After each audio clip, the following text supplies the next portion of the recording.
Hi hello friends, ಎಲ್ಲರಿಗೂ ನಮಸ್ಕಾರ. ಎಲ್ಲರೂ ಹೇಗಿದ್ದೀರಾ? ಚೆನ್ನಾಗಿದ್ದೀರಾ ಅನ್ಕೋತೀನಿ. ನಾನು ಕೂಡ ಚೆನ್ನಾಗಿದ್ದೀನಿ. ಇವತ್ತು ಸೂಪರ್ ಆದ ಟೇಸ್ಟಿಯಾದ ಪಲ್ಯನ ಮಾಡ್ತಾಯಿದ್ದೀನಿ. ಅದು ಯಾವ ಪಲ್ಯ, ಯಾವ ರೀತಿ ಮಾಡೋದು ಅಂತ ನೋಡೋಣ ಬನ್ನಿ. ಅದಕ್ಕಿಂತ ಮುಂಚೆ ನಮ್ಮ ಚಾನಲ್ಗಿನ್ನೂ ಯಾರೆಲ್ಲ ಸಬ್ಸ್ಕ್ರೈಬ್ ಆಗಿಲ್ಲ ಪ್ಲೀಸ್ ಸಬ್ಸ್ಕ್ರೈಬ್ ಆಗಿ, ಹಾಗೆ ಬೆಲ್ ಐಕನ್ ಒತ್ತಿ. ನಾವು ಹಾಕಿಡೋದು ನೋಟಿಫಿಕೇಷನ್ ಬರುತ್ತೆ, ಫಸ್ಟ್ ನೀವೇ ನೋಡ್ಬೋದು. ಸೂಪರ್ ಆದ ಈಜಿಯಾದ ಅಡುಗೆಗಳನ್ನ ಅಪ್ಲೋಡ್ ಮಾಡ್ತಾ ಇರ್ತೀನಿ. ಎಲ್ಲರಿಗೂ ನಿಮಗೂ ಇಷ್ಟ ಆಗುತ್ತೆ. ಚಾನಲ್ನ ಪ್ಲೀಸ್ ಸಬ್ಸ್ಕ್ರೈಬ್ ಮಾಡಿ ಇಟ್ಕೊಳ್ಳಿ. ಬನ್ನಿ, ಇದು ಯಾವ ರೀತಿ ಮಾಡೋದಂತ ಇವಾಗ ನೋಡೋಣ. ನಾನು ಇಲ್ಲೊಂದು ನೋಡಿ ಒಂದು ಪ್ಯಾನ್ ಇಟ್ಕೊಂಡು ಅದಕ್ಕೆ ಎಣ್ಣೆನ ಹಾಕ್ತಾಯಿದ್ದೀನಿ. ಪಲ್ಯ ಯಾವ ರೀತಿ ಮಾಡ್ತೀರೋ ನೋಡಿಕೊಂಡು ಅಷ್ಟು ಎಣ್ಣೆನ ಹಾಕ್ಕೊಳ್ಳಿ. ಇವಾಗ ಸಾಸಿವೆ ಮತ್ತು ಜೀರಿಗೆ ಹಾಕ್ಕೊಂಡಿದ್ದೀನಿ. ಸ್ವಲ್ಪ ಶೇಂಗದ ಕಾಳು ಹಾಕ್ಕೊತಾ ಇದ್ದೀನಿ, ಅಂದರೆ ಕಡಲೆ ಬೀಜನ ಹಾಕ್ಕೋತಾ ಇದ್ದೀನಿ. ಹಾಕ್ಕೊಂಡು ನೀಟಾಗಿ ಅದನ್ನು ಫ್ರೈ ಮಾಡ್ಕೋಬೇಕು ಎಣ್ಣೆಯಲ್ಲಿ. ಚೆನ್ನಾಗಿ ಅದು ಫ್ರೈ ಆದಮೇಲೆ ಅದಕ್ಕೆ ಮೆಣಸಿನ್ಕಾಯಿನ ಹಾಕ್ಕೋತಾ ಇದ್ದೀನಿ. ಮೆಣಸಿನ್ಕಾಯಿ ಕೂಡ ಚೆನ್ನಾಗಿ ಒಂದು ಸ್ವಲ್ಪ ಫ್ರೈ ಮಾಡ್ಕೊಂಡು ಆದಮೇಲೆ ಅದಕ್ಕೆ ಈರುಳ್ಳಿನ ಹಾಕ್ಕೊಳ್ಳೋಣ. ಈರುಳ್ಳಿ ಹಾಕ್ಕೊಂಡು ಕೂಡ ನೀಟಾಗಿ ಅದನ್ನು ಫ್ರೈ ಮಾಡ್ಕೊಳ್ಳೋಣ. ಅದು ಸ್ವಲ್ಪ ಅರ್ಧ ಫ್ರೈ ಆದಮೇಲೆ ಅದಕ್ಕೆ ನಾವಿಲ್ಲಿ ಕ್ಯಾರೆಟ್ನ ಹಾಕ್ಕೊಳ್ಳೋಣ. ಕ್ಯಾರೆಟು ನೋಡಿ ಈ ಥರ ಸಣ್ಣಕ್ಕಾಗಿ ಕಟ್ ಮಾಡಿ ಇಟ್ಕೊಂಡಿದ್ದೆ, ಅದನ್ನು ಕೂಡ ನಾನು ಹಾಕ್ಕೋತಾ ಇದ್ದೀನಿ. ಹಾಗೆ ಇಲ್ಲಿ ಹಸಿ ಬಟಾಣಿನ ಹಾಕ್ತಾಯಿದ್ದೀನಿ ನಾನು.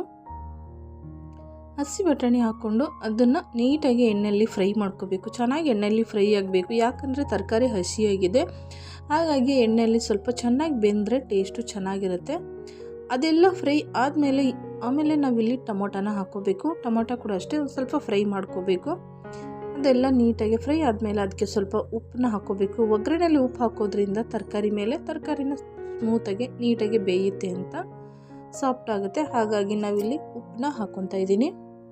ಸ್ವಲ್ಪ ಮಿಕ್ಸ್ ಮಾಡ್ಕೋಬೇಕು ನೀಟಾಗಿ. ಅದನ್ನೆಲ್ಲ ಚೆನ್ನಾಗಿ ಮಿಕ್ಸ್ ಮಾಡ್ಕೊಂಡು ಆದಮೇಲೆ ಅದಕ್ಕೆ ನಾವು 1-2 ನಿಮಿಷ ಮುಚ್ಚಿ ಬೇಯಿಸ್ಕೋಬೇಕು. ನೀರೆಲ್ಲ ಹಾಕ್ಕೊಳ್ಳೋಕ್ಕಿಲ್ಲ, ಹಾಗೆ ಬೇಯಿಸ್ಕೊಳ್ಳೋಣ 2 ನಿಮಿಷ. 2 ನಿಮಿಷ ಆದಮೇಲೆ ನೋಡಿ ಚೆನ್ನಾಗಿ ತರಕಾರಿ ಎಲ್ಲ ಬೆಂದಿದೆ. ಅದನ್ನು ಇವಾಗ ನಾವು ಸ್ವಲ್ಪ ಮಿಕ್ಸ್ ಮಾಡ್ಕೊಳ್ಳೋಣ. ಮತ್ತು ನೋಡಿ ತಳ ಸ್ವಲ್ಪನೂ ಸೀದೋಗಿಲ್ಲ, ಯಾಕಂದರೆ ಉಪ್ಪು ಹಾಕೋದ್ರಿಂದ ತಳನ ಹಿಡ್ಕೊಳ್ಳಲ್ಲ. ಹಾಗಾಗಿ ಒಗ್ಗರಣೆಯಲ್ಲಿ ಉಪ್ಪು ಹಾಕಬೇಕು ಅಂತ. ನೀಟಾಗಿ ತರಕಾರಿ ಬೆಂದ ಮೇಲೆ ಅದಕ್ಕೆ ನಾನಿಲ್ಲಿ ನೋಡಿ ತುರಿದಿಟ್ಕೊಂಡಿರುವಂಥ ಕಾಯಿ ತುರಿನ ಹಾಕ್ತಾಯಿದ್ದೀನಿ. ಹಸಿ ತೆಂಗಿನಕಾಯಿ ಇದು. ಹಸಿ ತೆಂಗಿನಕಾಯಿ ನೀವು ಅಮಾವಾಸ್ಯೆಗೆಲ್ಲ ಹೊಡೆದಿರ್ತಾರಲ್ಲ, ವೇಸ್ಟ್ ಮಾಡೋದು ಬೇಡ. ಈ ರೀತಿ ಪಲ್ಯ ಮಾಡೋದ್ರಿಂದ ತುಂಬ ಚೆನ್ನಾಗಾಗುತ್ತೆ, ತಿನ್ನೋ ಕೂಡ ಟೇಸ್ಟಾಗಿರುತ್ತೆ. ನೀವು ರೊಟ್ಟಿಗೆ, ಚಪಾತಿಗೆ, ಅರ್ಜೆಂಟಿಗೆ ಏನಾದರೂ ಪಲ್ಯ ಮಾಡಬೇಕಂದ್ರೆ ಈ ರೀತಿ ಮಾಡಿಕೊಂಡ್ರೆ ತುಂಬ ಟೇಸ್ಟಾಗಿರುತ್ತೆ ನಿಮಗೆ ತಿನ್ನೋಕ್ಕಂತೂ. ಇವಾಗ ಅದನ್ನು ಹಾಕ್ಕೊಂಡು ಚೆನ್ನಾಗಿ ನಾವು ಮಿಕ್ಸ್ ಮಾಡ್ಕೊಳ್ಳೋಣ. ನೋಡಿ ನೀಟಾಗಿ ಮಿಕ್ಸ್ ಆಗಬೇಕದು, ಚೆನ್ನಾಗಿ ಬೇಯಬೇಕು ಒಗ್ಗರಣೆಯಲ್ಲಿ.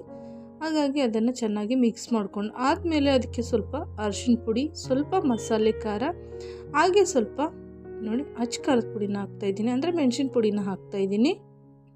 ಇದು 3 ಹಾಕ್ಕೊಂಡು ಆದಮೇಲೆ ನಾವು ಇದನ್ನು ಮತ್ತೆ ಚೆನ್ನಾಗಿ ಮಿಕ್ಸ್ ಮಾಡ್ಕೋಬೇಕು.